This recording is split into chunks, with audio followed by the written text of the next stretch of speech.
Now, fair Hippolyta, our nuptial hour draws on apace. 4 happy days bring in another moon. But oh, methinks, how slow this old moon wanes. She lingers my desires, like to a stepdame or a dowager, long withering out a young man's revenue. 4 days will quickly steep themselves in night, 4 nights will quickly dream away the time, and then the moon, to a silver bow, new bent in heaven, shall behold the night of our solemnities.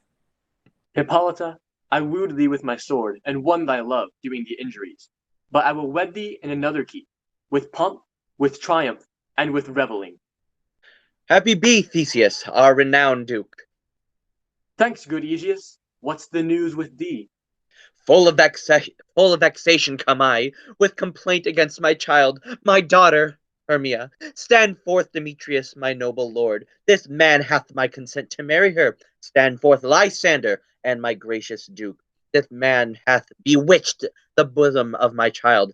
Thou, Lysander, thou hast given her rhymes, and interchanged love tokens with my child. With cunning hast thou filled my daughter's heart.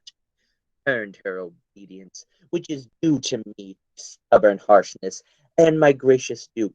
Be it so she will not here before your grace consent to marry Demetrius.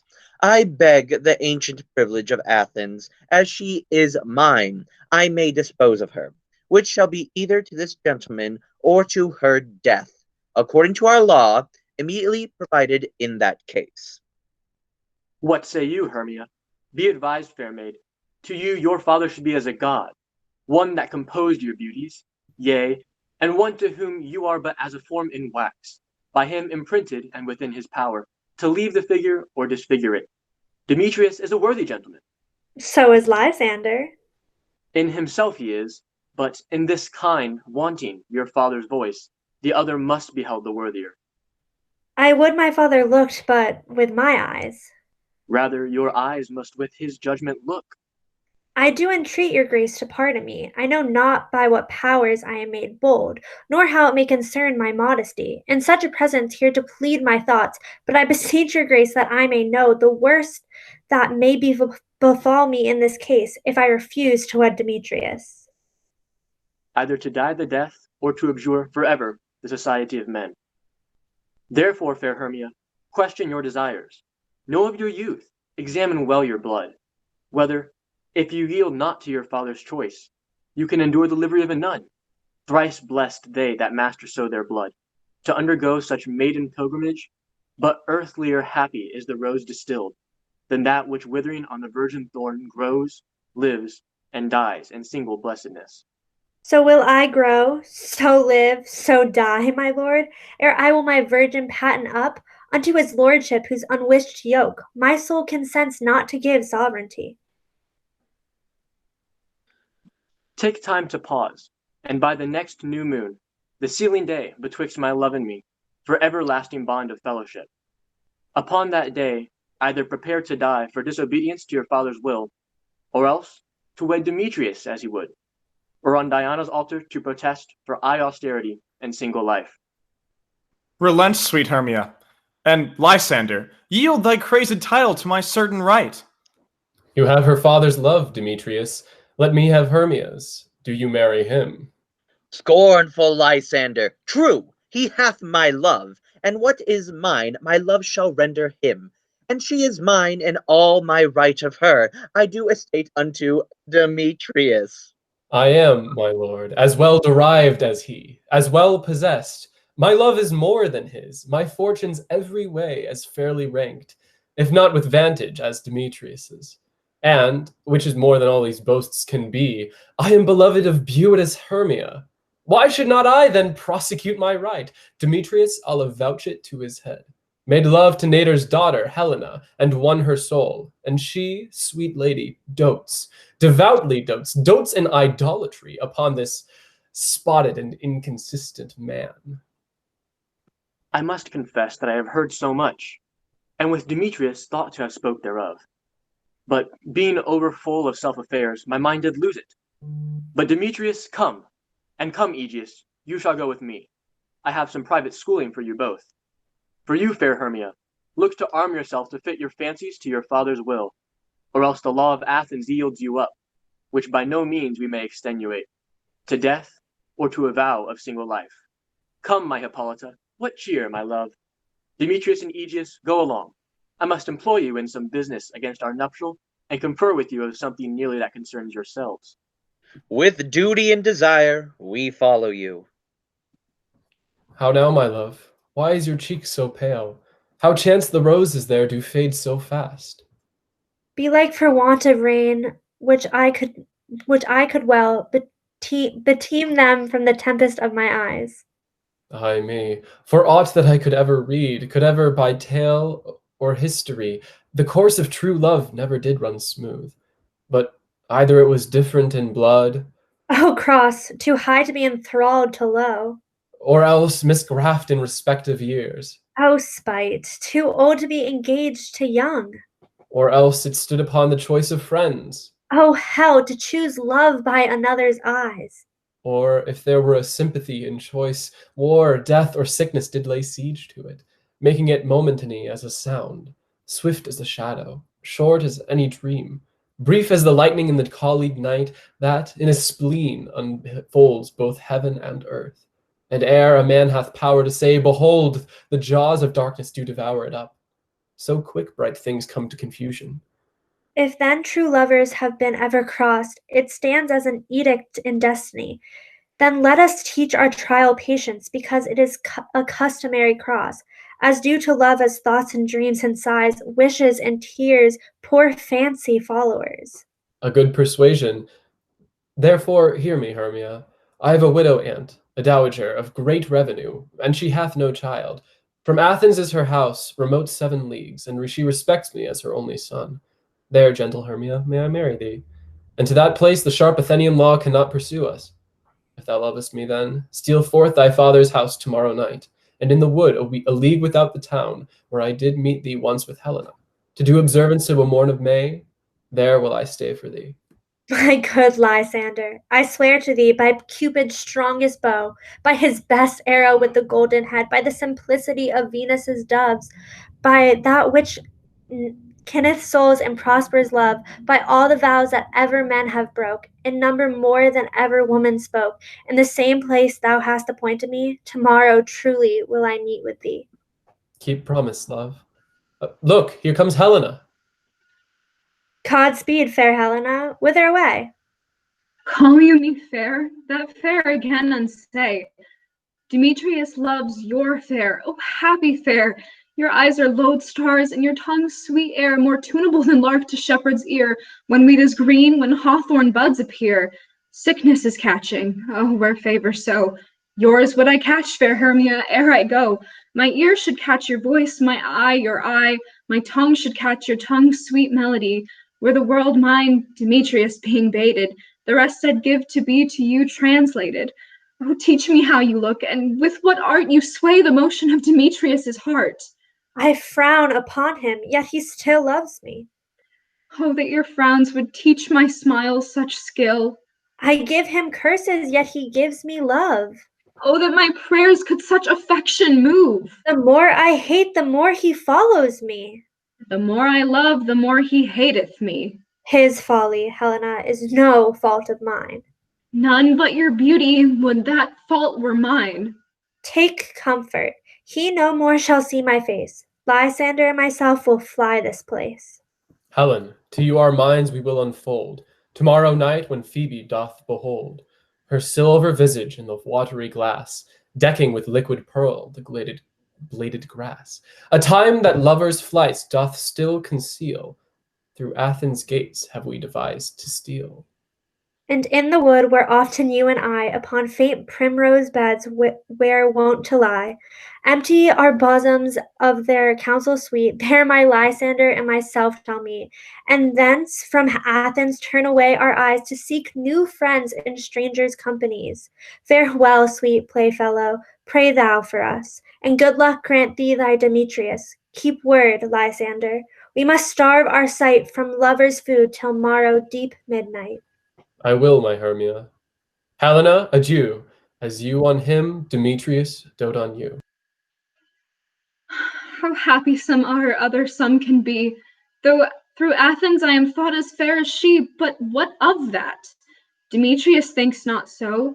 He will not know what all but he do know, and as he errs doting on Hermia's eyes, so I, admiring of his qualities, think base and vile, folding no quantity. Love can transpose to form and dignity. Love looks not with the eyes, but with the mind, and therefore is winged Cupid painted blind. Nor hath love's mind of any judgment taste, wings and no eyes figure unheedy haste, and therefore is love said to be a child, because in choice he is so oft beguiled. As waggish boys in game themselves forswear, so the boy love is perjured everywhere. For ere Demetrius looked on Hermia's eyne, he hailed down oaths that he was only mine, and when this hail some heat from Hermia felt, so he dissolved, and showers of oaths did melt. I will go tell him of fair Hermia's flight. Then to the wood he will tomorrow night pursue her, and for this intelligence, if I have thanks, it is a dear expense. But herein mean I to entrench my pain, to have this sight thither and back again. Is all our company here? You are best to call them generally, man by man, according to the script. Here is the scroll of every man's name, which, though fit, though all Athens to play our interlude before the Duke and Duchess on his wedding day at night. First, good Peter Quince, say what the play treats on. Then read the names of the actors and so grow to a point. Merry our play is, the most lamentable comedy and most cruel death of Pyramus and Thisbe. A very good piece of work, I assure you, and a merry. Now, good Peter Quince, call forth your actors by the scroll. Masters, spread yourselves. Answer, as I call you. Nick Bottom the Weaver? Ready! Name what part I am for, and proceed. You, Nick Bottom, are set down for Pyramus. What is Pyramus? A lover or a tyrant? A lover that kills himself, most gallant for love. That will ask some tears in the true performing of it. If I do it, let the audience look to their eyes. I will move storms. I will condole in some measure. To the rest, yet my chief humor is for a tyrant. I could play Hercules rarely, or a part to tear a cat in, to make all split. The raging rocks and shivering shocks shall break the locks of prison's gates, and Phoebus's car shall shine from far, and make and mar the foolish fates. This was lofty. Now name the rest of the players. This is Hercules' vein, a tyrant vein. A lover is more condoling. Francis Flute, the bellows mender. Here, Peter Quince. Flute, you must take Thisbe on you. What is Thisbe? A wandering knight?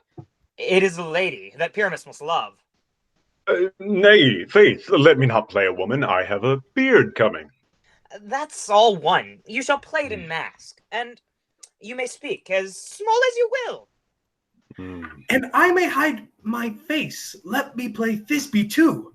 I'll speak in a monstrous little voice. Thyssen, Pyramus lover dear, thy Thisbe dear, and lady dear. No, you must play Pyramus, and Flute, you Thisbe. Well, proceed. Robin Starveling, the tailor. Here, Peter Quince. Robin Starveling, you must play Thisbe's mother. Tom Snout, the tinker. Here, Peter Quince. You, Pyramus' father. Myself, Thisbe's father. Snug, the joiner, the lion's part. And I hope here's a play fitted. Have you the lion's part written? Pray you, if it be, give it me, for I am slow of study. You may do it exemplar, for it is nothing but roaring. Let me play the lion too. I will roar. That I will do any man's heart good to hear me. Roar, roar. I will roar. That I will make the Duke say, let him roar again. Let him roar again. And you should do it too terribly. You would fright the Duchess and the ladies, and they would shriek, and that were enough to hang us all. That would hang us all. Every mother's son. I grant you, friends, that if you should fright the ladies out of their wits, they would have no more discretion but to hang us. But I will aggravate my voice so that I will roar you as gently as any sucking dove. I will roar you and twirl any nightingale. You can play no part but Pyramus, for Pyramus is a sweet-faced man. a proper man, as one shall see in a summer's day, most lovely, gentleman-like man. Therefore, you must needs play Pyramus. Well, I will undertake it. But, masters, here are your parts, and I am to entreat you, request you, and desire you to come them by tomorrow night, and meet me in the palace wood a mile without the town. By moonlight, there we will rehearse. For if we meet in the city, we shall be dogged with company, and our devices known. In the meantime, I will draw a bill of properties, such as our play wants. I pray you, fail me not. We will meet, and there we may rehearse most obscenely and courageously. Take pains, be perfect. Adieu! At the Duke's Oak we meet. Enough. Hold or cut bowstrings. How now, spirit? Whither wander you? Over hill, over dale, through bush, through briar, over park, over pale, through flood, through fire. I do wander everywhere, swifter than the moon's sphere, and I serve the fairy queen, to dew her orbs upon the green. I must go seek some dewdrops here, and hang a pearl in every cowslip's ear. Farewell, thou lob of spirits, I'll be gone. Our queen and all our elves come here anon. The king doth keep his revels here tonight.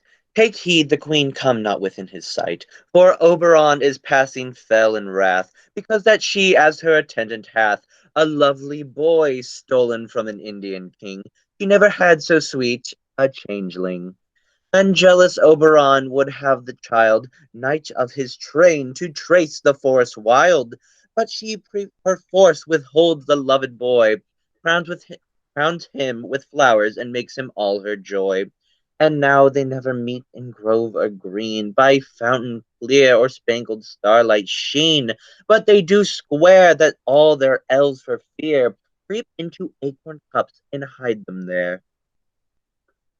Either I mistake your shape in mistaken quiet, or else you are that shrewd and neighbor sprite, called Robin Goodfellow, are you not he, that frights the maidens of the villagery, skim milk and sometimes labor in the quern, and bootless make the breathless housewife churn, and sometime make the drink bear no balm, mislead night wanderers, laughing at their harm. Those that hobgoblin call you, and sweet Puck, you do their work, and they shall have good luck. Are you not he? Thou speakest right. I am that merry wanderer of the night. I jest to Oberon and make him smile, when I a fat and bean-fed horse beguiled, neighing in likeness of filly fowl, and sometimes lurk I gossip bold, in very likeness of a roasted crab, and when she drinks against her lips I bob, and on her withered dewlap pour the ale, the wisest aunt telling the saddest tale. Sometime for a 3-foot-stool mistaketh me, then I slip from her bum, down topples she, and Taylor cries and falls into a cough, and then the whole choir hold their hips and laugh, and waxen in their mirth and knees and swear a merrier hour was never wasted there. But room, fairy, here comes Oberon. Oh, and here my mistress. Would that he were gone. Ill met by moonlight, proud Titania. What, jealous Oberon, fairy, skip hence. I have forsworn his bed and company. Tarry, rash wanton. Am I not thy lord?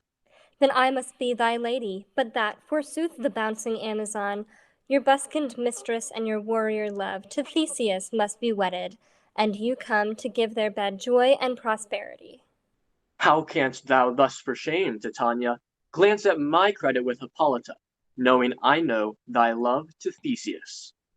These are the forgeries of jealousy, and never since the middle summer spring met we on hill and dale, forest or mead, by paved fountain or by rushy brook, or in beached margent of the sea, to dance our ringlets to the whistling wind.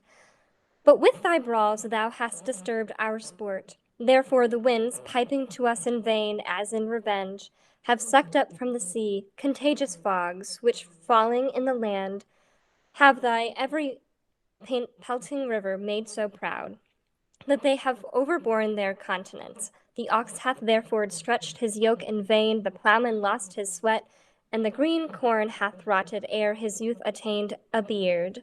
The fold stands empty in the drowned field, and crows are fatted with the Murian flock. The human mortals want their winter here, no night is now with him or carol blessed.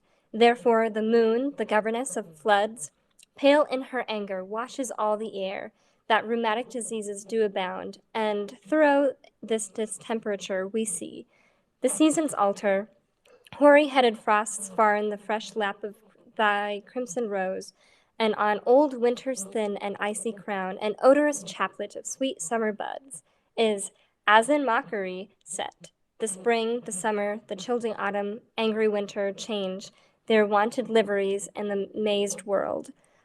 By their increase know not which is which, and this same progeny of evils come from our debate, from our dissension. We are their parents and original. Do you amend it then? It lies in you. Why should Titania cross her Oberon? I do but beg a little changeling boy to be my henchman. Set your heart at rest. The fairies' land buys not the child of me. His mother was a votaress of my order, and in the spiced Indian air by night full often hath she gossiped by my side, and sat with me on Neptune's yellow sands, but she, being mortal, of that boy did die, and for her sake do I rear up her boy, and for her sake I will not part with him. How long within this wood intend you stay? Perchance till after Theseus' wedding day. If you will patiently dance in our round and see our moonlight revels, go with us. If not, shun me, and I will spare your haunts. Give me that boy, and I will go with thee. Not for thy fairy kingdom. Fairies, away. We shall chide downright if I longer stay. Well, go thy way. Thou shalt not from this grove till I torment thee for this injury. My gentle Puck, come hither. Thou rememberest since once I sat upon a promontory, and heard a mermaid on a dolphin's back, uttering such dulcet and harmonious breath, that the rude sea grew civil at her song, and certain stars shot madly from their spheres, to hear the sea maid's music. I remember. That very time I saw, but thou couldst not, flying between the cold moon and the earth, Cupid, all armed. A certain aim he took at a fair vestal throned by the west, and loosed his love shaft smartly from his bow, as it should pierce 100,000 hearts. But I might see young Cupid's fiery shaft quenched in the chaste beams of the watery moon, and the imperial votaress passed on, in maiden meditation, fancy free. Yet marked I where the bolt of Cupid fell. It fell upon a little western flower, before milk white, now purple with love's wound, and maidens call it love in idleness. Fetch me that flower, the herb I showed thee once. The juice of it on sleeping eyelids laid will make or man or woman madly dote upon the next live creature that it sees. Fetch me this herb, and be thou here again, ere the Leviathan can swim a league. I'll put a girdle round about the earth in 40 minutes. Having once this juice, I'll watch Titania when she is asleep, and drop the liquor of it in her eyes. The next thing then she waking looks upon, be it on lion, bear, or wolf, or bull, on meddling monkey, or on busy ape, she shall pursue it with the soul of love.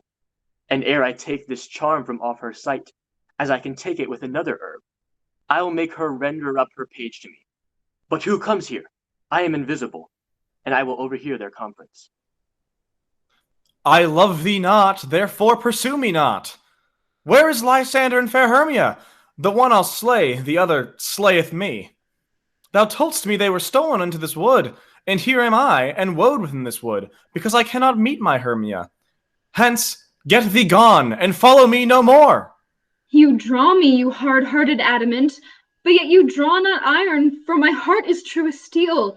Leave you your power to draw, and I shall have no power to follow you. Do I entice you? Do I speak you fair? Or rather, do I not in plainest truth tell you, I do not, nor I cannot love you?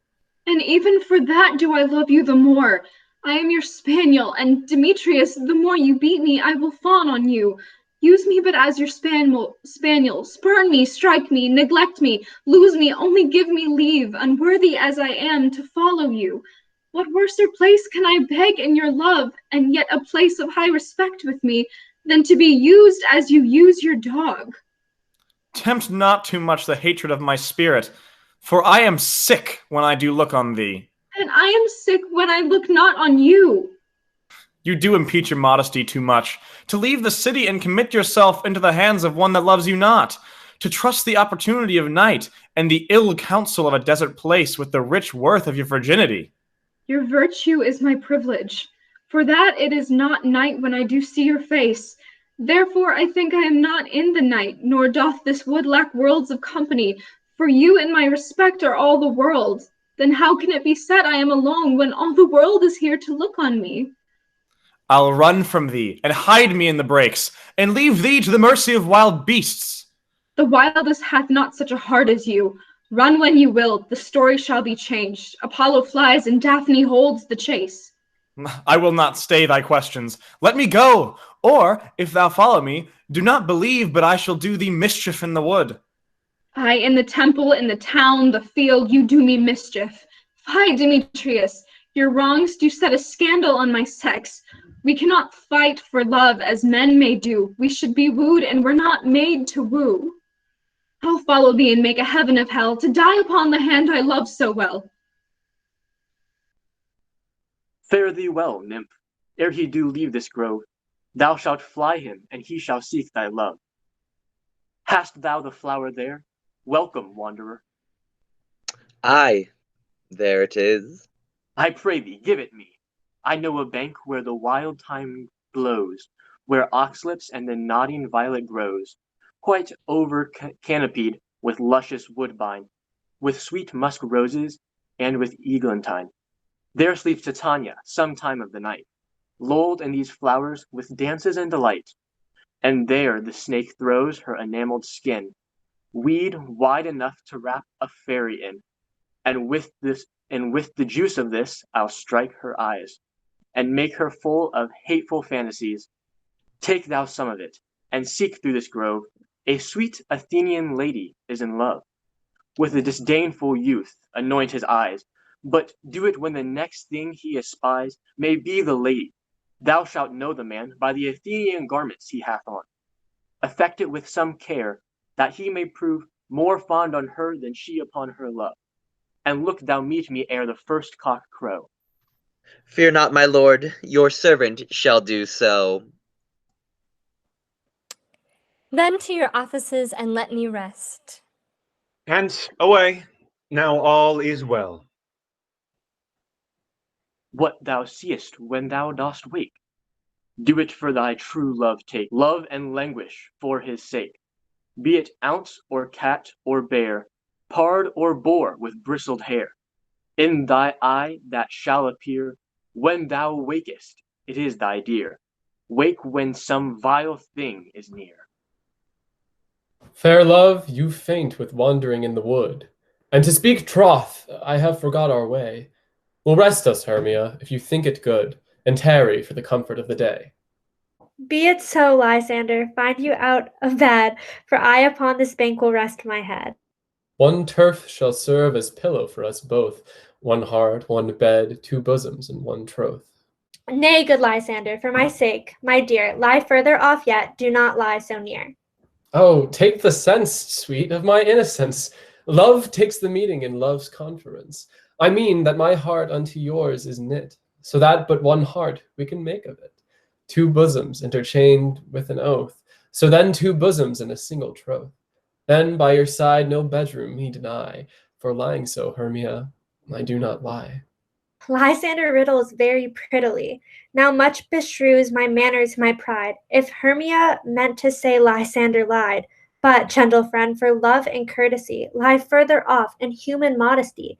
Such separations, as may well be said, becomes a virtuous bachelor and a maid. So far be distant, and good night, sweet friend. Thy love ne'er alter till thy sweet life end. Amen, amen to that fair prayer, say I, and then end life when I end loyalty. Here is my bed, sleep give thee all his rest. With half that wish the wisher's eye be pressed. through the forest have I gone, but Athenian found I none, on whose eyes I might approve this flower's force in stirring love. Night in silence, who is here? Weeds of Athens he doth wear. This is he, my master said, despised Athenian maid, and hear the maiden sleeping sound on the dank and dirty ground. Pretty soul, she durst not lie near this lack love, this kill courtesy. Churl upon thy eye I throw all the powers this charm doth owe. When thou wakest, let love forbid. Sleep is sleep on his eyelid, so awake when I am gone, for must now to Oberon. Stay, though thou kill me, sweet Demetrius.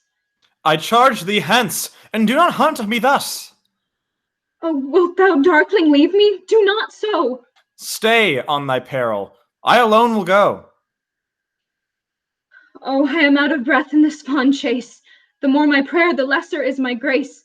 Happy is Hermia wheresoe'er she lies, for she hath blessed and attractive eyes. But who is here? Lysander, on the ground, dead or asleep? I see no blood, no wound. Lysander, if you live, good sir, awake. And run through fire I will for thy sweet sake. Transparent Helena, nature shows art, that through thy bosom makes me see thy heart. Where is Demetrius? Oh, how fit a word is that vile name to perish on my sword. Do not say so, Lysander, say not so. What though he love your Hermia? Lord, what though? Yet Hermia still loves you, then be content. Content with Hermia? No, I do repent. The tedious minutes I with her have spent, not Hermia, but Helena I love. Who will not change a raven for a dove? The will of man is by his reason swayed, and reason says you are the worthier maid. Things growing are not ripe until their season. So I, being young, till now ripe, not to reason. And touching now the point of human skill, reason becomes the marshal to my will, and leads me to your eyes, where I o'erlook love's stories written in love's richest book. Wherefore was I to this keen mockery born? What at your hands did I deserve this scorn? It's not enough, young man, that I did never, nor no never can, deserve a sweet look from Demetrius's eye, but you must flout my insufficiency? Good troth, you do me wrong, good sooth you do, in such disdainful manner me to woo. But fare ye well, perforce I must confess, I thought you lord of more true gentleness. Oh, that a lady of one man refused should of another therefore be abused. She sees not Hermia. Hermia, sleep thou there, and never mayst thou come Lysander near. And all my powers address your love and might to honor Helen and to be her knight. Help me, Lysander, help me. Do thy best to pluck this crawling serpent from my breast. Ah, yea, me, for pity, what a dream was here. Lysander, look how I do quake with fear. Methought a serpent eat my heart away, and you sat smiling at his cruel prey. Lysander, what removed? Lysander, Lord, what out of hearing? Gone? No sound, no word? Alack, where are you? Speak, and if you hear, speak of all loves. I swoon almost with fear. No? Then I will perceive you all not nigh, either death or you all find immediately. Are we all met? Pat, and here's a marvelous, convenient place for our rehearsal. And we will do it in action, as we will do it before the Duke. Peter Quince. What sayest thou, Bully Bottom? There are things in this comedy of Pyramus and Thisbe that will never please. First, Pyramus must draw a sword to kill himself, which the ladies cannot abide. How answer you that? By or lacking, a parlous fear.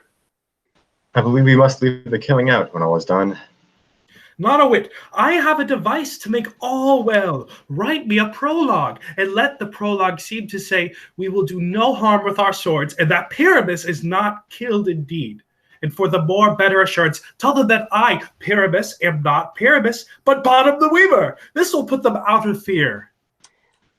Well, we will have such a prologue, and it shall be written in 8 and 6. No, make it 2 more. Let it be written in 8 and 8. Will not the ladies be afeard of the lion? I fear it, I promise you. Masters, you ought to consider with yourselves to bring in, God shield us, a lion among ladies is a most dreadful thing, for there is not a more fearful, wild, foul than your lion living, and we ought to look to it. Therefore, another prologue must tell he is not a lion. Nay, you must name his name, and half his face must be seen through the lion's neck, and he himself must peek through, saying thus, or to the same effect, ladies, or fair ladies, or I would entreat you, or not to fear, not to tremble, my life for yours. If you think I come hither as a lion, it were pity of my life. No, I am no such thing. I am a man, as other men are, and there are indeed let him name his name, and tell them plainly he is Snug the joiner. Well, it shall be so. But there are 2 hard things, that is, to bring the moonlight into the chamber, for you know, Pyramus and Thisbe met by moonlight. Doth the moon shine the night we play our play? A calendar, a calendar! Look in the almanac. Find out moonshine. Find out moonshine. Yes, it doth shine that night. Why then may you leave a casement of the great chamber window, where we play open, and the moon may shine in at the casement? Aye, or else one must come in with bush of thorn and lanthorn, and say he comes to disfigure, or to present the person of moonshine. Then there is another thing. We must have a wall in the great chamber, for Pyramus and Thisbe, says the story, did talk through the chink of a wall. You can never bring in a wall. What say you, Bottom? Some man or other must present wall, and let him have some plaster, or some loam, or some rough cast about him to signify wall, and let him hold his fingers thus, through that cranny shall Pyramus and Thisbe whisper. If that may be, then all is well. Come, sit down, every mother's son, and rehearse your parts. Pyramus, you begin when you have spoken your speech. Enter into the break, and so everyone according to his cue. What hempen homespuns have we swaggering here? So near the cradle of the fairy queen, what a play toward! I'll be an auditor, an actor too, perhaps, if I saw. Speak, Pyramus. Thisbe, stand forth. Thisbe, the flowers of odious savor sweet. Odors. Odors savor sweet. So hath thy breath, my dearest Thisbe dear. But hark, a voice, stay thou but here a while, and by I will to thee appear. A stranger Pyramus and air played here. Must I speak now? Aye, marry must you, for you must understand, he goes but to see a noise that he heard, and is to come again.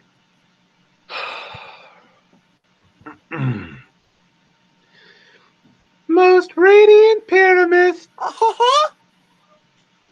most lily-white of hue, of color like the red rose on triumphant briar, most brisky juvenile, and eke most lovely you, as true as truest horse, that yet would never tire. I'll meet thee, Pyramus, at Ninny's tomb.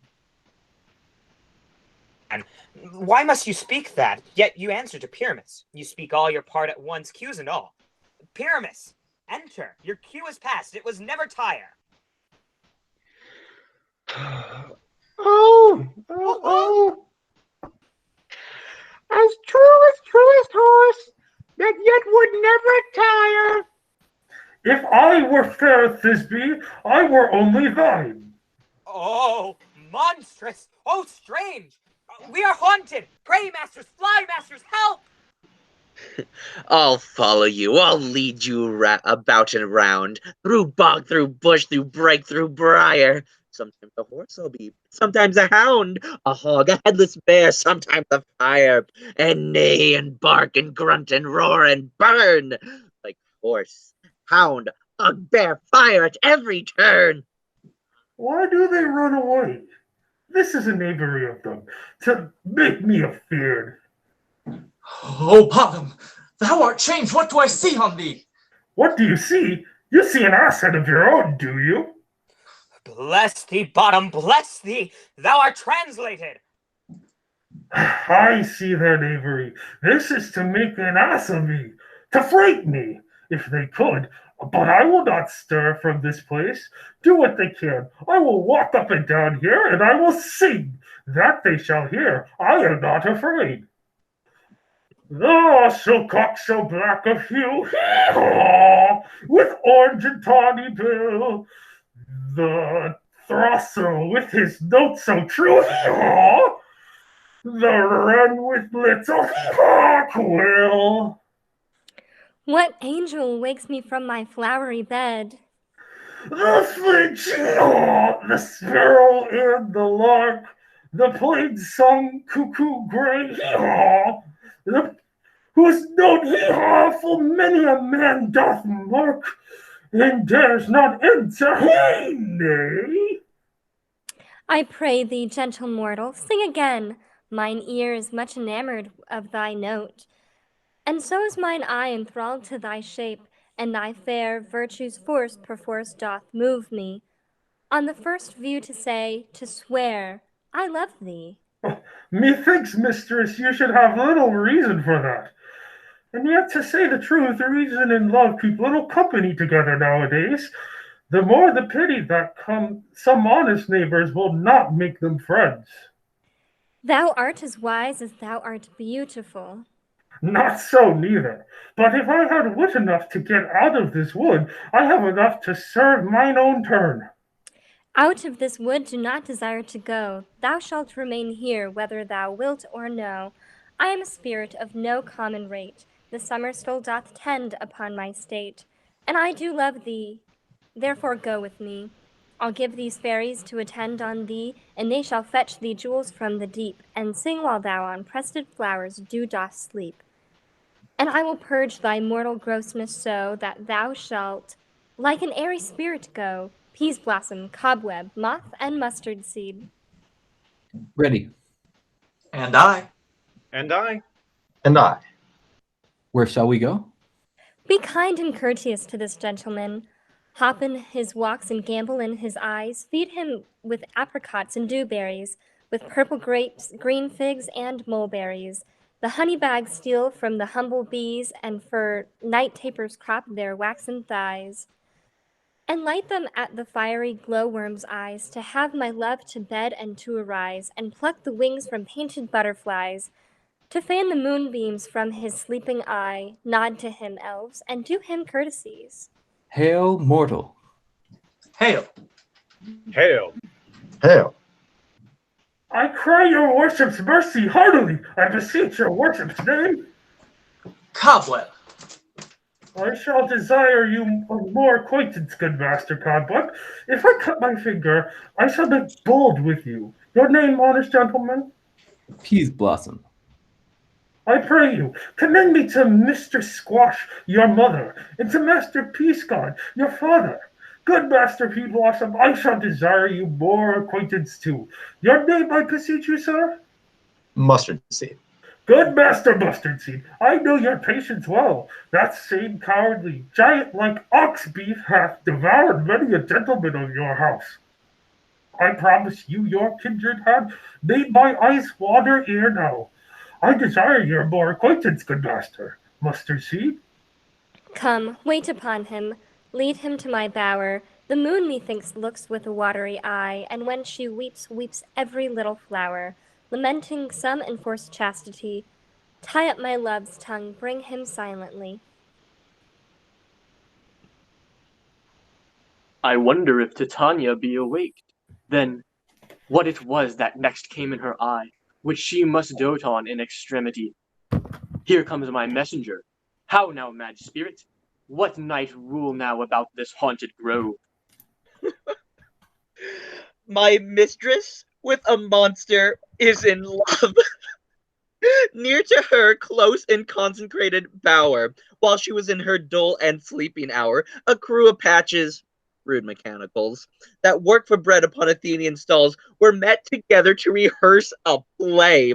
intended for great Theseus's nuptial day, the shallowest thick skin of the barren sort, who Pyramus presented in their sport, forsook his scene and entered in a break, when I did him at this advantage take, an ass's knoll I fixed on his head. Anon his Thisbe must be answered, and forth my mimic comes, when they him spy, so at his sight away his fellows fly.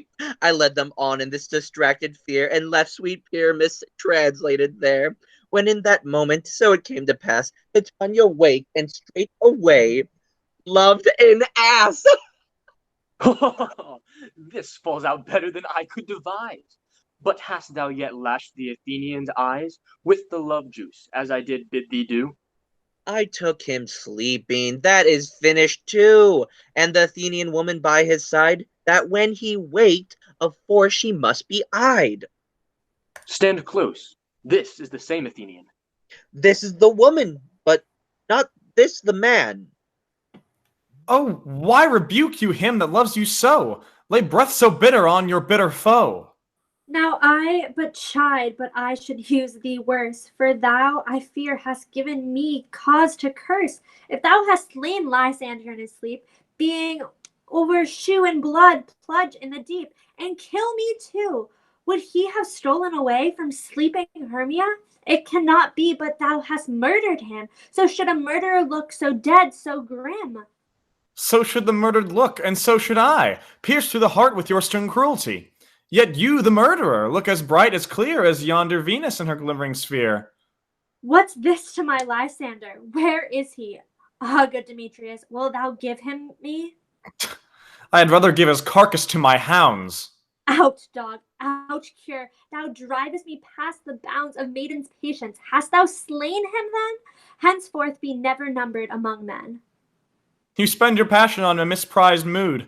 I am not guilty of Lysander's blood, nor is he dead for aught that I can tell. I pray thee, tell me then that he is well. And if I could, what should I get therefore? A privilege never to see me more, and from thy hated presence part I so, see me no more, whether he be dead or no. There is no following her in this fierce vein. Here, therefore, for a while I will remain.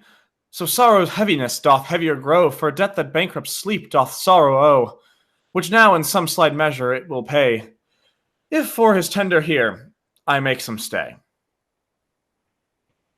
What hast thou done? Thou hast mistaken quite, and laid the love juice on some true love's site. About the wood go swifter than the wind, and Helena of Athens look thou find. By some illusion see thou bring her here. I'll charm his eyes against she do appear.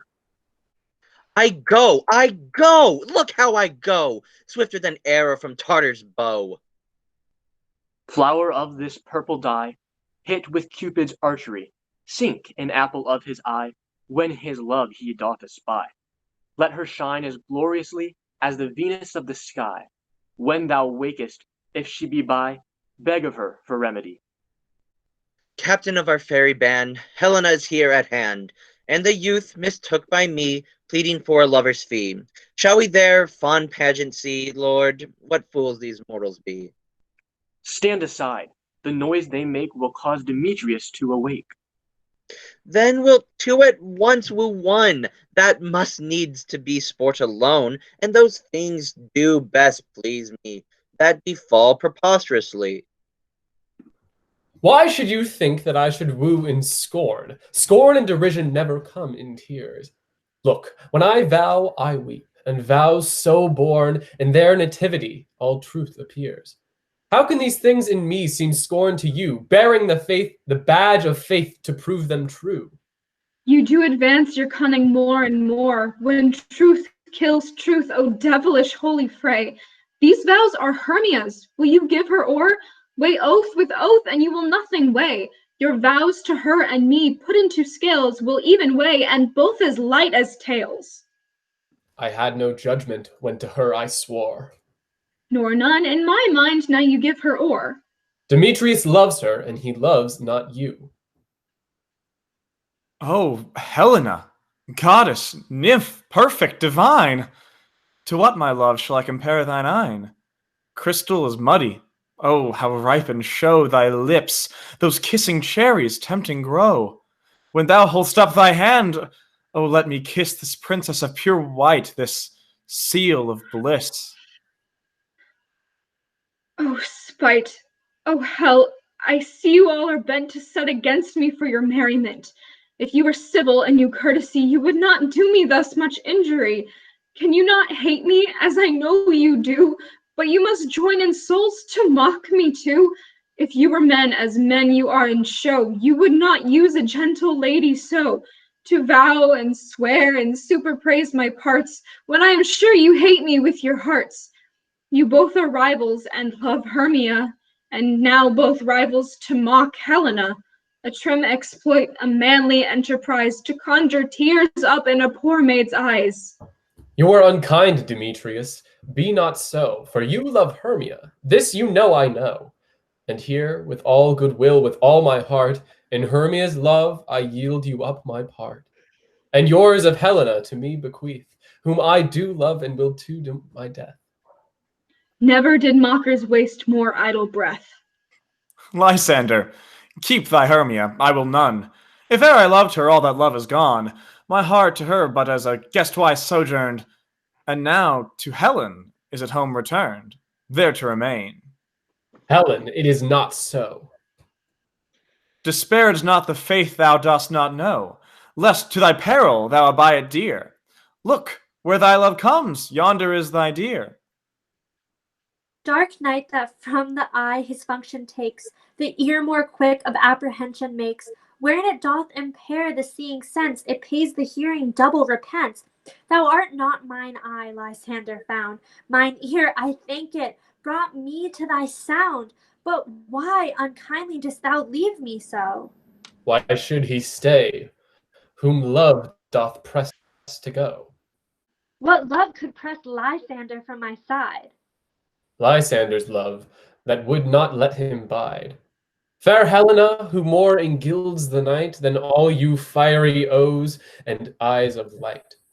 Why seek'st thou me? Could not this make thee know? The hate I bear thee made me leave thee so? You speak not as you think, it cannot be. Oh, she is one of this confederacy. Now I perceive they have conjoined all three to fashion this false sport in spite of me. Injurious Hermia, most ungrateful maid, have you conspired? Have you with these contrived to bait me with this foul derision? And will you rent our ancient love asunder to join with men in scorning your poor friend? It is not friendly, 'tis not maidenly. Our sex as well as I may chide you for it, though I alone do feel the injury. I am amazed at your passionate words. I scorn you not. It seems that you scorn me. Have you not set Lysander as in scorn to follow me and praise my eyes and face, and made your other love Demetrius, who even but now did spurn me with his foot, to call me goddess, nymph, divine and rare, precious, celestial? Wherefore speaks he this to her he hates? And wherefore doth Lysander deny your love, so rich within his soul, and tender me, forsooth, affection, by your setting on, by your consent? And what though I be not so in grace as you, so hung upon with love, so fortunate, but miserable most to love unloved? This you should pity rather than despise. I understand not what you mean by this. I do persevere, counterfeit sad looks, make mouths upon me when I turn my back, wink at each other, hold the sweet jest up. This sport well carried shall be chronicled. If you have any pity, grace, or manners, you would not make me such an argument. But fare ye well, 'tis partly my own fault, which death or absence soon shall remedy. Stay, gentle Helena, hear my excuse, my love, my life, my soul, fair Helena. Oh, excellent. Sweet, do not scorn her so. If she cannot entreat, I can compel. Thou canst compel no more than she entreat. Thy threats have no more strength than her weak prayers. Helen, I love thee. By my life I do. I swear by that which I will lose for thee, to prove him false that says I love thee not. I say I love thee more than he can do. If thou say so, withdraw and prove it too. Quick, come! Lysander, where do you tend all of this? Away, you! No, he'll seem to break loose. Take on as you would follow, but yet come not. You are a tame man, go. Hang off, thou cat, thou burr, vile thing let loose, or I will shake thee from me like a serpent. Do you not jest? Yes, sooth, and so do you. Demetrius, I will keep my word with thee. I would I had your bond, for I perceive a weak bond holds you. I'll not trust your word. What? Should I hurt her, strike her, kill her dead? Although I hate her, I'll not harm her so. What can you do me greater harm than hate? Hate me wherefore? Oh me, what news? My love! Am not I, Hermia? Are not you, Lysander? Aye, by my life, and never to desire to see thee more. Therefore, be out of hope, of question, of doubt, be certain, nothing truer, 'tis no jest, that I do hate thee and love Helena. Oh me, you juggler, you canker blossom, you thief of love! What have you come by night and stolen my love's heart from him? Fine, in faith. Have you no modesty, no maiden shame, no touch of bashfulness? What, will you tear impatient answers from my gentle tongue? Fie, you counterfeit, you puppet, you! Puppet? Why so? I that way goes the game. Now I perceive that she hath made compare between our statures. He hath urged her height, and with her personage, her tall personage, her height forsooth, she hath prevailed with him. And are you grown so high in his esteem, because I am so dwarfish and so low? How low am I, thou painted maple? Speak. How low am I? Am I not yet so low, but that my nails can reach unto thine eyes? I pray you, though you mock me, gentlemen, let her not strike me. You perhaps may think because she is something lower than myself that I can match her. Lower? Hark again! Good Hermia, do not be so bitter with me. I evermore did love you, Hermia, did ever keep your counsels, never wronged you, save that in love unto Demetrius. I told him of your stealth unto this wood. He followed you, for love I followed him, but he hath chid me hence and threatened me, to strike me, spurn me, nay, to kill me too. And now, so you will let me quiet go to Athens, will I bear my folly back, and follow you no further. Let me go. You see how simple and how fond I am. Why get you gone? Who is that hinders you? A foolish heart that I leave here behind. What, with Lysander? With Demetrius. Be not afraid. She shall not harm thee, Helena. No, sir, she shall not, though you take her part. Oh, when she's angry, she is keen and shrewd. She was a vixen when we went to school, and though she be but little, she is fierce. Little, again, nothing but low and little. Why will you suffer her to flout me thus? Let me come to her. Get you gone, you dwarf, you minimus of hindering not grass maid, you bead, you acorn. You are too officious in her behalf that scorns your services. Let her alone, speak not of Helena. Take not her part, for, if thou dost intend never so little show of love to her, thou shalt abye it. Now she holds me not. Now follow, if thou darest, to try whose right, of thine or mine, is most in Helena. Follow? Nay, I'll go with thee, cheek by jowl. You, mistress, all this coil is long of you. Nay, go not back. I will not trust you, I, nor longer stay in your cursed company. Your hands than mine are quicker for a fray. My legs are longer, though, to run away. I am amazed, and know not what to say. This is thy negligence. Still thou mistakest, or else commits thy knaveries wilfully. Believe me, King of Shadows, I mistook. Did not you tell me I should know the man by the Athenian garments he had on? And so far blameless proves my enterprise that I have anointed in Athenians' eyes. And so far am I glad it so did sort, as their jangling I esteem a sport. Thou seest that these lovers seek a place to fight. High therefore, Robin, overcast the night. The starry welkin cover thou anon with drooping fog as black as Acheron, and lead these testy rivals so astray, as one come not within another's way, till o'er their brows death counterfeiting sleep, with leaden legs and batty wings doth creep. Then crush this herb into Lysander's eye, whose liquor hath this virtuous property, to take from thence all error with his might, and make his eyeballs roll with wonted sight. When they next awake, all this derision shall seem a dream and fruitless vision, and back to Athens shall the lovers wend, with league whose date till death shall never end. While I in this affair do thee employ, I'll to my queen and beg her boy, and then I will her charmed eye release from monsters' view, and all things shall be peace. But, notwithstanding, haste, make no delay. We may effect this business yet ere day. Ugh. Up and down, I will lead them up and down. I am feared in field and town. Goblin, lead them up and down. Here comes one. Where art thou, proud Demetrius? Speak thou now. Your villain, drawn and ready. Where art thou? I will be with thee straight. Follow me then to plainer ground. Lysander, speak again. Thou run away, thou coward, art thou fled? Speak! In some bush, where dost thou hide thy head?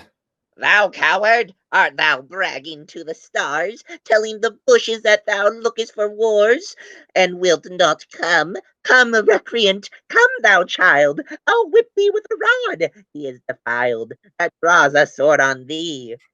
Yea, art thou there? Follow my voice, we'll try no manhood here. He goes before me and still dares me on. When I come where he calls, then he is gone. The villain is much lighter heeled than I. I followed fast, but faster he did fly. That fallen am I in a dark uneven way, and here will rest me. Oh, coward, why comest thou not? Nay, then thou mockest me. Thou shalt buy this dear. If ever I thy face by daylight see, now go thy way. Faintness constraineth me to measure out my length on this cold bed. By day's approach, look to be visited. O weary night, O long and tedious night, abate thy hour. Shine comforts from the east, that I may back to Athens by daylight, from these that my poor company detest. And sleep that sometimes shuts up sorrow's eye, steal me a while from mine own company. Yet but three, come one more. Two of both kinds make up four. Where she comes, cursed and sad, Cupid is a knavish lad, thus to make poor females mad. Never so weary, never so in woe, bedabbled with the dew and torn with briars. I can no further crawl, no further go. My legs can keep no pace with my desires. Here will I rest me till the break of day. Heaven shield Lysander if they mean a fray. On the ground, sleep sound. I'll apply to your eye gentle lover remedy. When thou wakest, thou takest true delight in the sight of thy former lady's eve and lady's eye, and the country proverb known that every man should take his own. In your waking shall be shown, Jack shall have Jill, thoughts shall go ill, the man shall have his mare again, and all shall be.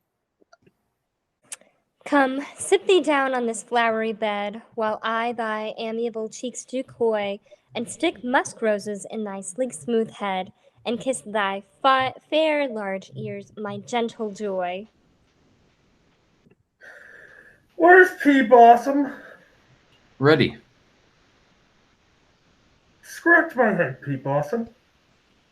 Where's Monsieur Cobweb? Ready. Monsieur Cobweb, good monsieur, get out your weapons in your hand and kill me a red-hipped humblebee on the top of a thistle. Where's Monsieur Mustardseed? What is your will? Nothing, good monsieur, but to help Cavalry Cobweb to scratch. I must To the barbers, monsieur, for methinks I am a marvellous hairy about the face, and I am such a tender ass, if my hair do but tickle me, I must scratch. What, wilt thou hear some music, my sweet love? I have a reasonable good ear in music.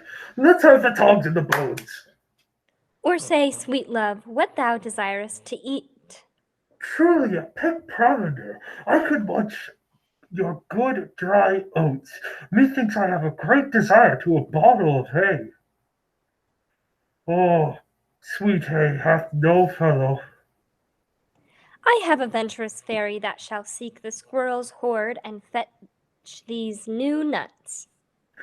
I'd rather have a handful or two of dried peas, but I pray you, let none of your people stir me. I have an exposition of sleep come upon me. Sleep thou, and I will wind thee in my arms. Fairies, be gone, and be always away. Oh, how I love thee, how I dote on thee. Welcome, good Robin. Seest thou this sweet sight? Her dotage now I do begin to pity, for meeting of her late behind the wood, seeking sweet favours from this hateful fool, I did upbraid her and fall out with her, for she his hairy temples then had rounded with a coronet of fresh and fragrant flowers. When I had at my pleasure taunted her, and she in mild terms begged my patience, I then did ask of her her changeling child, which straight she gave me, and her fairy sent to bear him to my bower in fairyland. And now I have the boy, I will undo this hateful imperfection of her eyes. And gentle Puck, take this transformed scalp from off the head of this Athenian swain, that, he awaking when the other do, may all to Athens back again repair, and think no more of this night's accidents, but as the fierce vexation of a dream. But first I will release the fairy queen. Be as thou wast wont to be, see as thou wast wont to see. Dian's bud or Cupid's flower hath such force and blessed power. Now, my Titania, wake you, my sweet queen. My Oberon, what visions have I seen? Methought I was enamored of an ass. There lies your love. How came these things to pass? Oh, how mine eyes do loathe his visage now. Silence a while. Robin, take off this head. Now when thou wakest, with thine own fool's eyes peep. Come, my queen, take hands with me, and rock the ground whereon these sleepers be. Now thou and I are new in amity, and will tomorrow midnight solemnly dance in Duke Theseus' house triumphantly, and bless it to all fair prosperity. There shall the pairs of faithful lovers be wedded, with Theseus all in jollity. Fairy king, attend and mark, I do hear the morning lark. Then, my queen in silence sad, trip we after the night's shade. We the globe can compass soon, swifter than the wandering moon. Come, my lord, and in our flight tell me how it came this night that I sleeping here was found, with these mortals on the ground. But soft, what nymphs are these? My lord, this is my daughter, here asleep, and this Lysander, this Demetrius is, this Helena, old netter's Helena. I wonder of their being here together. No doubt they rose up early to observe the rite of May, and hearing our intent, came here and grace our solemnity. Good morrow, friends, Saint Valentine is past. Begin these wood birds but to couple now. Pardon, my lord. I pray you all, stand up. I know you two are rival enemies. How comes this gentle concord in the world, that hatred is so far from jealousy, to sleep by hate and fear no enmity? My lord, I shall reply amazedly, half sleep, half waking, but as yet I swear, I cannot truly say how I come here.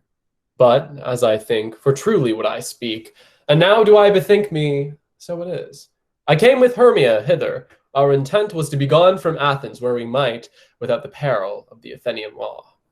Enough, enough, my lord, you have enough. I beg the law upon his head.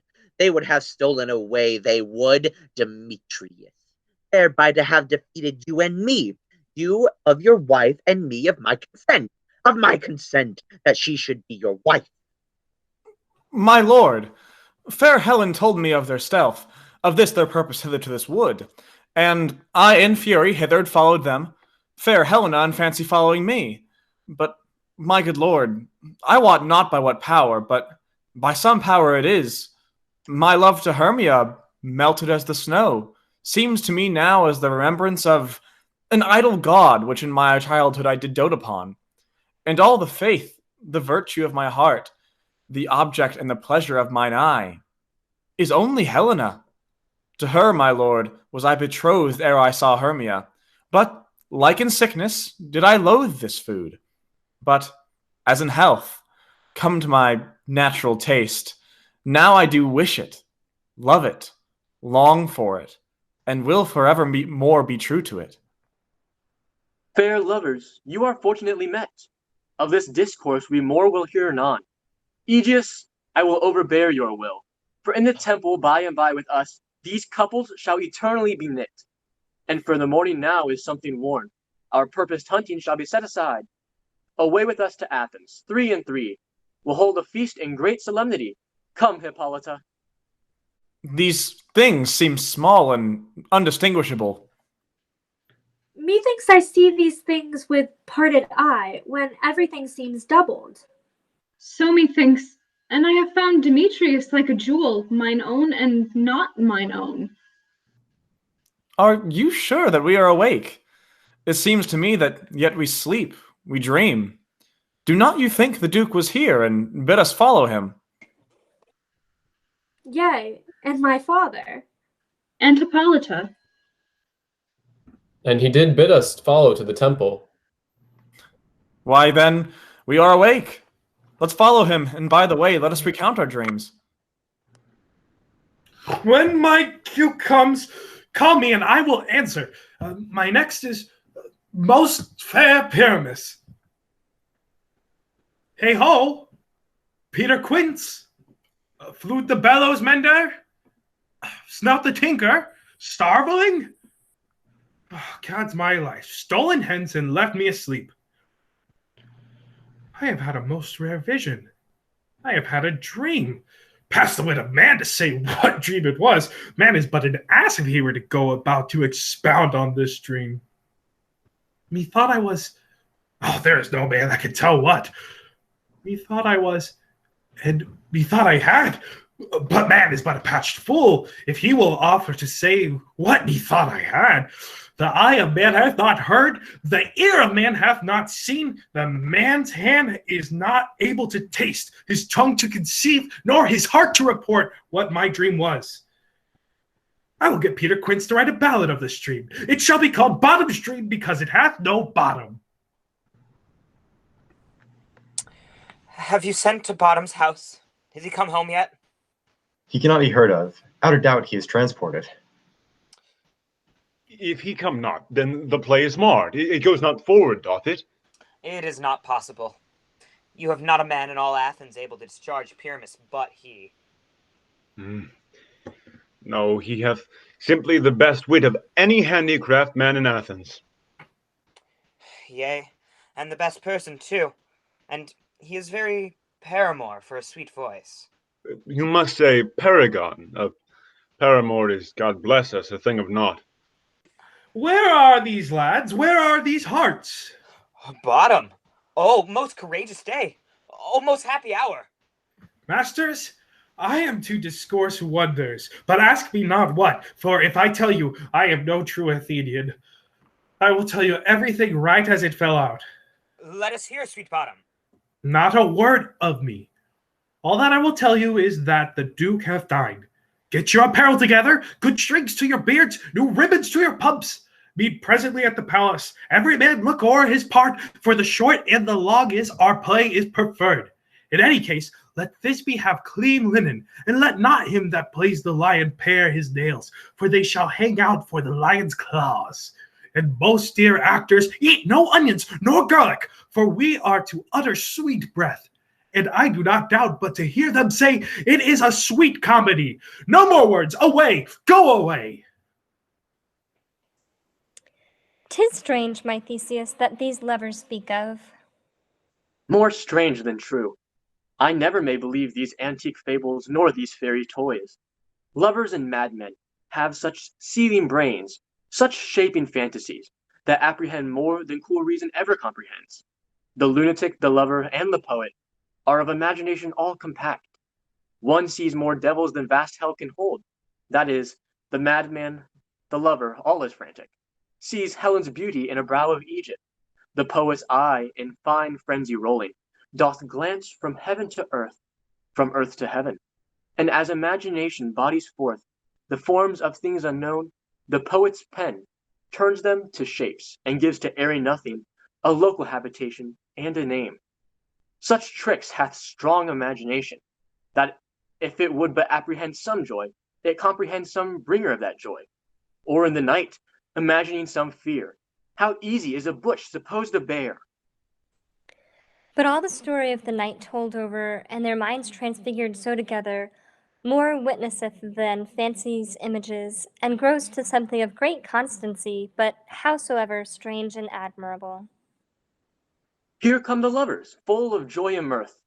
Joy, gentle friends, joy and fresh days of love accompany your hearts.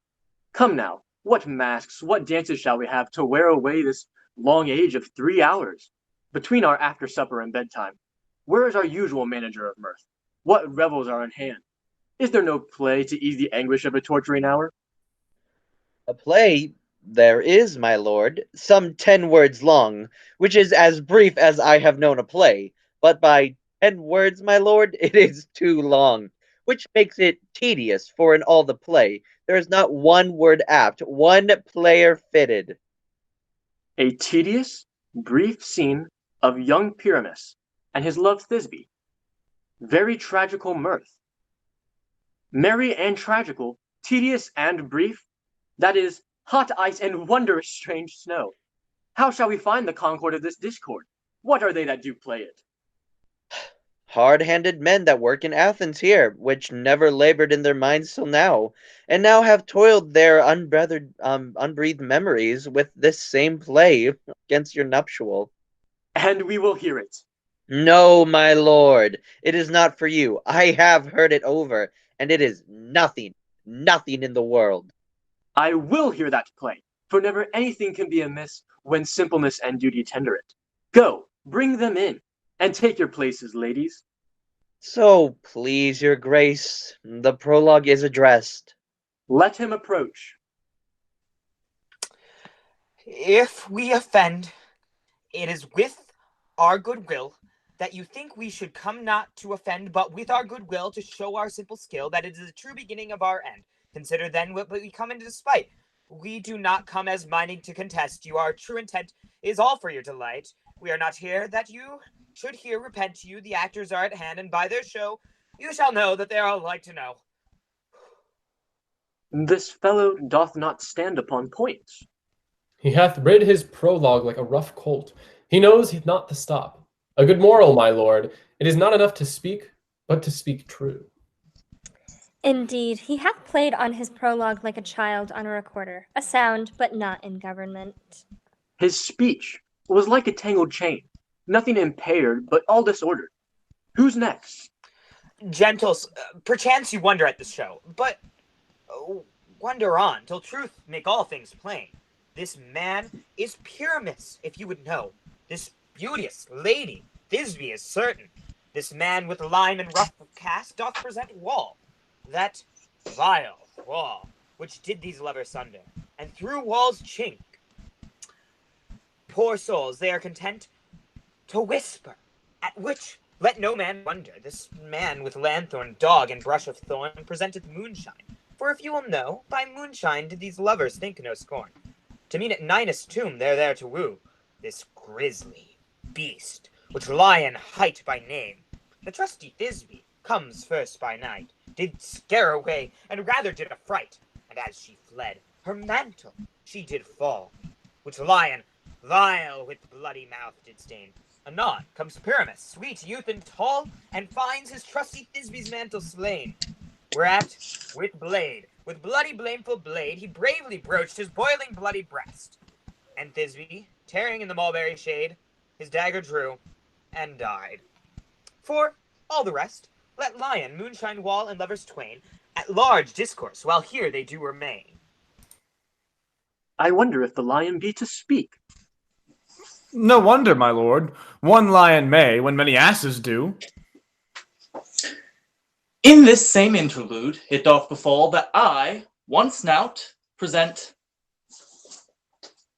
a wall, and such a wall as I would have you think, that had it in a crannied hole or chink, doth which the lovers, Pyramus and Thisbe, did whisper often very secretly. This loam, this rough cast, and this stone doth show that I am the same wall. The truth is so, and this the cranny is, right and sinister, through which the fearful lovers are to whisper. Would you desire Lyman Hare to speak better? It is the wittiest partition that ever I heard discourse, my lord. Pyramus draws near the wall. Silence! O grim-looked night, O night with you so black, O night which ever art when day is not, O night, alack, alack, alack. I fear my Thisbe's promise is forgot, and thou, O wall, O sweet, O lovely wall, that stands between her father's ground and mine, thou, wall, O sweet and lovely wall, show me thy chink to blink through with mine eye. Thanks, courteous wall. Jove shield thee well for this. But what see I? Ill Thisbe do I see. O wicked wall, through whom I see no bliss, cursed be thy stones for thus deceiving me. The wall, methinks, being sensible, should curse again. No, in truth, sir, he should not deceiving me. Is Thisbe's cue. She is to enter now, and I am to spy her through the wall. You shall see. It will fall pat, as I told you. Yonder she comes. O wall, full often hast thou heard my moans, for parting my fair Pyramus and me. My cherry lips have often kissed thy stones with lime and hair knit up in thee. I see a voice. Now will I to the chink to spy, and I can hear my Thisbe's face. Thisbe! My love thou art, my love I think. Think what thou wilt. I am thy lover's grace, and like Lysander am I trusty still. And I like Helen till the fates me kill. Oh, kiss me through the hole of this vile wall.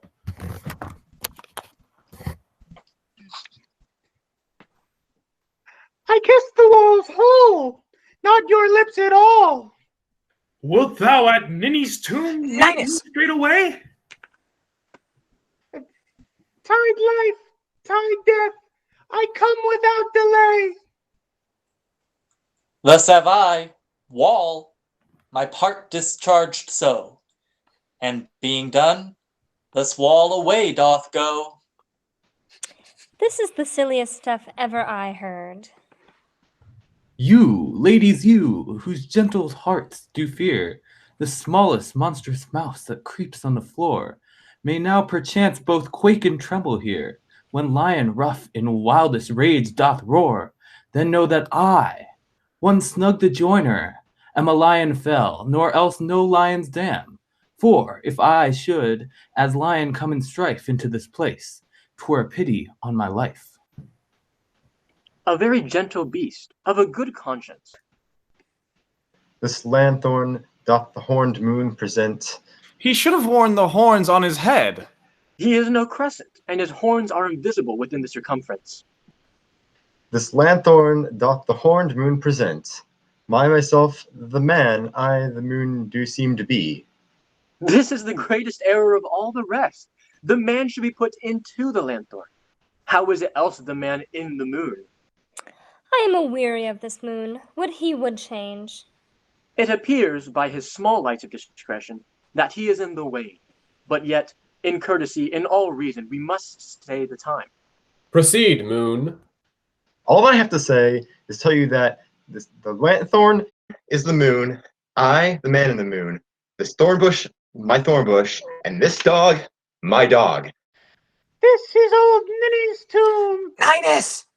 Ninus' tomb. Where is my love? Oh, ho, ho, ho, ho, ho, ho, ho.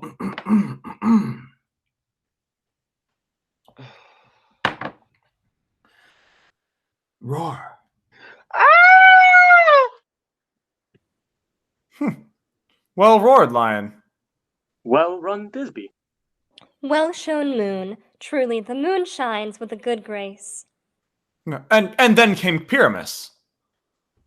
Sweet moon, I thank thee for thy sunny beams. I thank thee, moon, for shining now so bright. For by thy gracious golden glittering gleams, I trust to take the truest Thisbe's sight.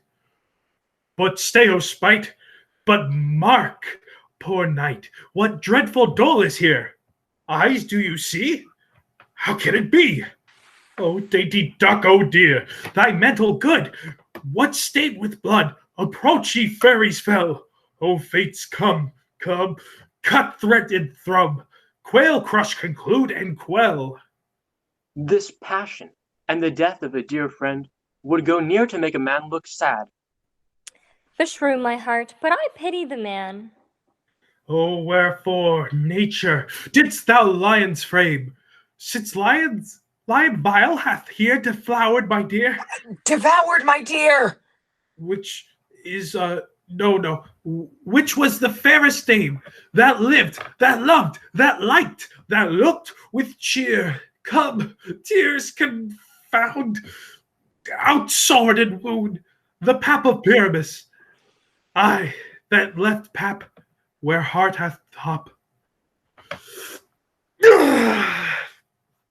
Thus die I, thus.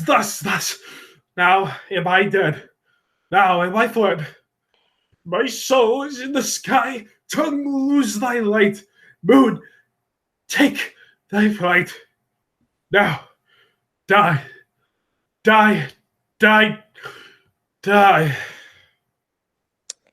How chance moonshine is gone before Thisbe comes back and finds her lover? She will find him by starlight. Here she comes, and her passion ends the play. Asleep, my love? What? Dead? My dove! Oh, Pyramus, arise! Speak! Quite dumb? Dead? Oh, a tomb must cover thy sweet eyes.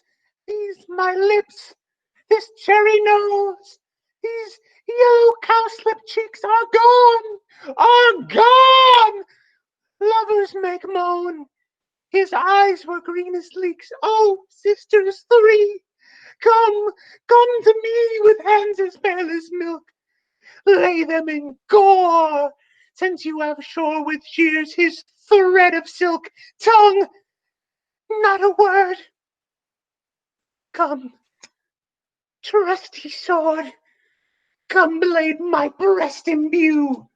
Oh, and farewell, friends. Thus Thisbe ends. Adieu.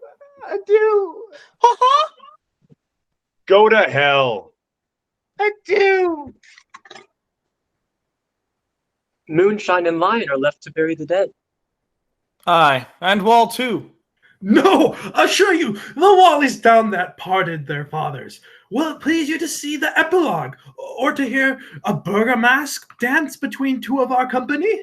No epilogue, I pray you, for your play needs no excuse, never excuse, for when the players are all dead, there needs none to be blamed. Marry, if he that writ it had played Pyramus and hanged himself in Thisbe's garter, it would have been a fine tragedy, and so it is, truly, and very notably discharged.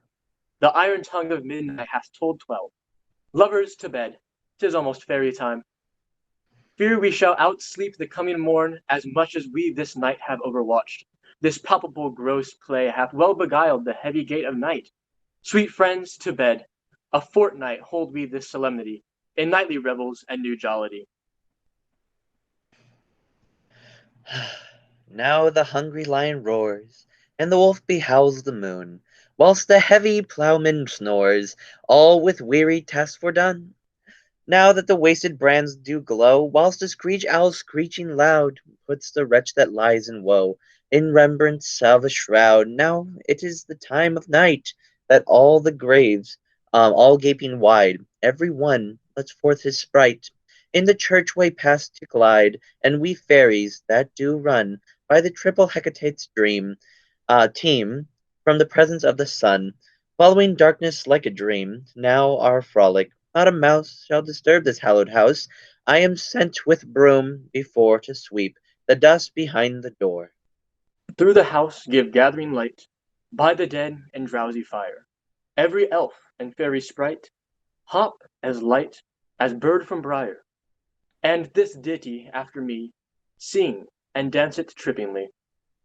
First, rehearse your song by rote, to each word a warbling note. Hand in hand with fairy grace will we sing and bless this place. Now until the break of day, through this house each fairy stray, and each several chamber bless, through this palace with sweet peace. And the owner of it blessed, ever shall in safety rest. Trip away, make no stay. Meet me all by break of day. If we shadows have offended, think but this, and all is mended, that you have but slumbered here, while these visions did appear, and this weak and idle theme no more yielding but a dream. Gentles, do not reprehend, if you pardon, we will mend, and as I am an honest puck, if we have unearned luck, now to scape the serpent's tongue, we will make amends ere long, else the puck a liar call. So good night unto you all. Give me your hands, if we be friends, and Robin shall restore amends.